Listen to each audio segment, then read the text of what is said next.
Hi මං ඔයාලට අද පෙන්වන්න යන්නේ ලංකාවේ උච්චමනී දූපත. ඉතින් මේ දූපතට යන්න අපිට විශේෂ හේතුවක් තිබුණා. ඒ මොකද උච්චමනී පල්ලිය සහ එන්න පාදව බලන්න තමයි අපි ගියේ. අපි බස් එකේ මේ ගමන ගියේ මුලින්ම 6 බස් එකට නැගලා කල්පිටියට තමයි අපිට යන්න වුණේ.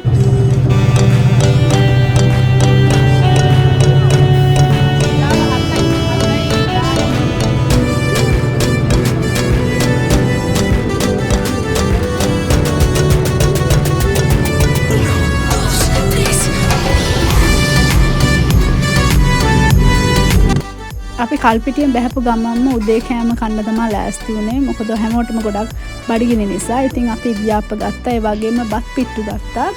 මෙතන කෑම ගොඩක් රහට තිබ්බා.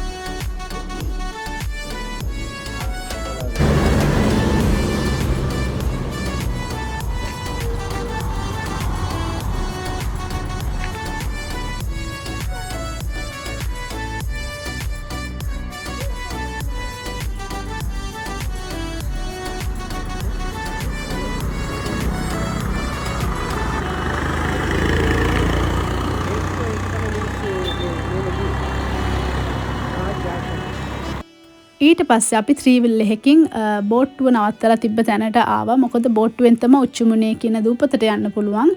විනාඩි 20ක් විතර බෝට්ටුවේ අපි යන්න ඕනේ.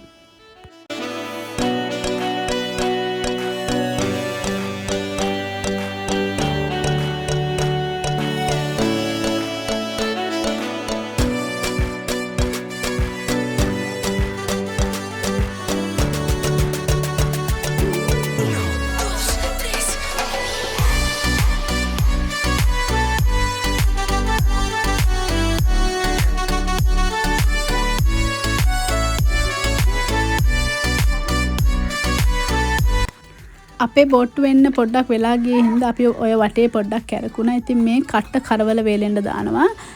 අලුතෙන් මාල්ලපු මාළු ඒවා එතනම සුද්ධ කරලා යාලා හරි පිරිසිදුවට කට්ට කරවල වේලෙනවා.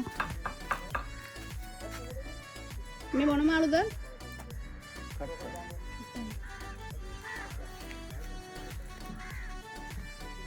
අපේ බෝට්ටුව ආපු ගමන්ම අපි බෝට්ටුවට යන්න ලෑස්ති වුණා. මේ බෝට්ටුව විශේෂයෙන් හදලා තියෙනවා ටිකක් දුර යන්න විදියට පුටු වගේ දාලා අනිත් කුඩින් කව කරලා තියෙන්නේ අවුව වැටෙන්නේ නැති වෙන්න.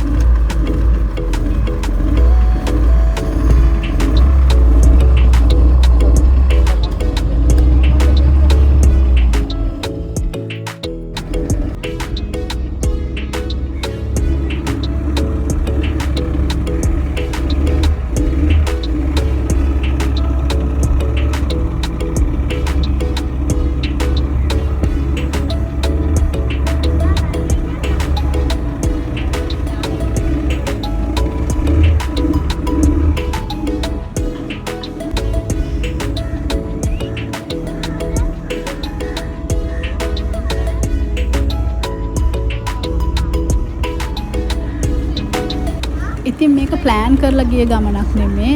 අපිට හදිස්සියේ යන්න සිද්ධ වුණා. ඒ හින්දා අපි එක දවසකින් ප්ලෑන් කරලා තමයි මේකට යන්න ලෑස්ති වුණේ. Granchi.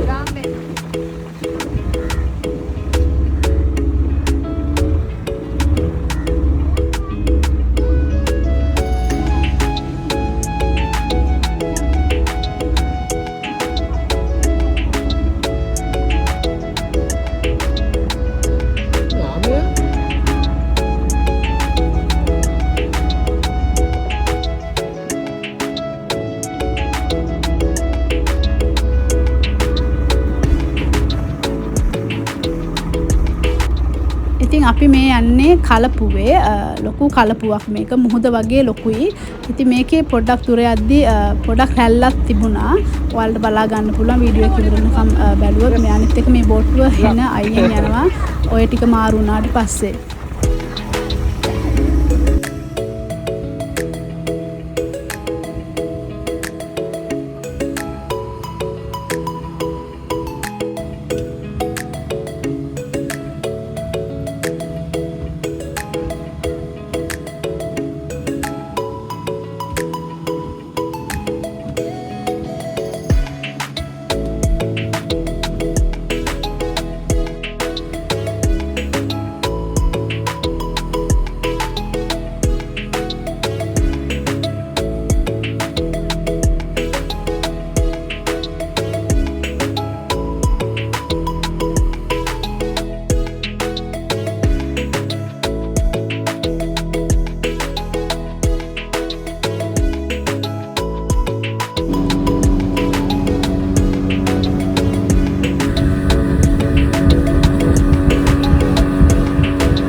විනාඩි 20ක් වගේ බෝට්ටුවේ ආවට පස්සේ අපිට පේනවා ලස්සන පල්ලියක්. ඉතින් මේ පල්ලිය බලන්න තමයි අපි ආවේ.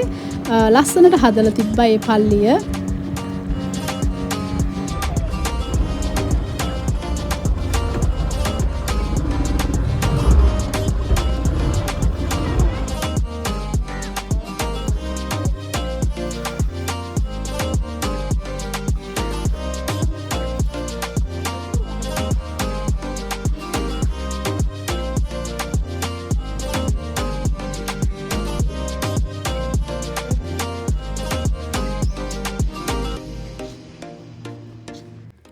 මේ තියෙන පල්ලිය ඇතුලේ මේක වේලංකන්නි මෑණියන්ට කැප කරපු ලස්සන පල්ලියක්. ඉතින් ගිය ගමන් අපිට හම්බුණා අම්බරෙල්ලා ජූස් එකක්. අපි හැමෝම පළවෙනි පාට තමයි අම්බරෙල්ලා ජූස් එකක් try කරලා තිබ්බේ. ගොඩක් රහයි. ඊට පස්සේ අපි ඔක්කොමල්ලා ලෑස්ති වෙලා ගියා මුහුදු වෙරළට. මුහුදු වෙරළ පල්ලිය ළඟ ඉඳන් බලපුවම ළඟයි වගේ පෙනුනට පැයක් විතර අපිට ඇවිදින්න සිද්ධ වුණා. ඒ වගේම වෙලේ ගොඩක් රස්නේ.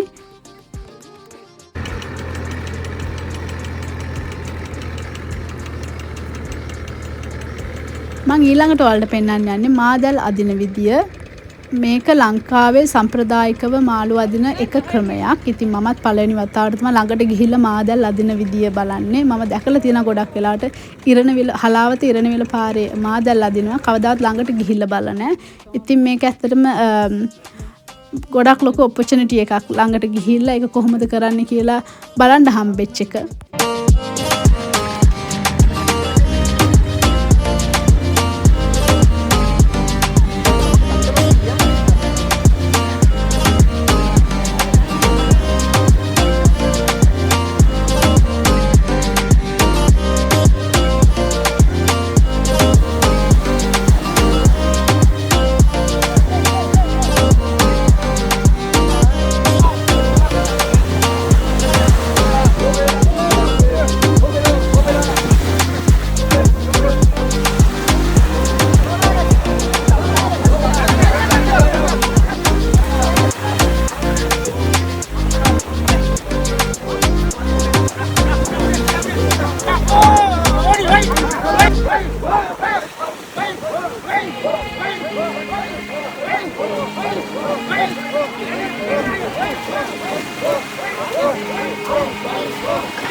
ගණන් වැඩිම මාළු.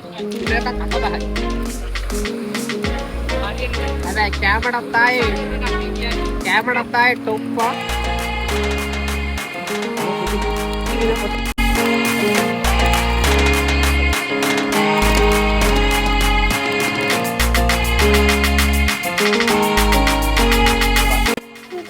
දැන් අපි අන්තිම වීඩියෝ එකේ අන්තිම කොටසට ඇවිල්ලා ඉන්නේ. ඉතින් ලස්සන අත්දැකීමක් ලංකාවේ. ඉතින් හැමදාම හරිම ලස්සනට ගෙවුණා. ඉතින් මේකත් ඒ වගේ ලස්සනට ගෙවිච්ච දවසක්.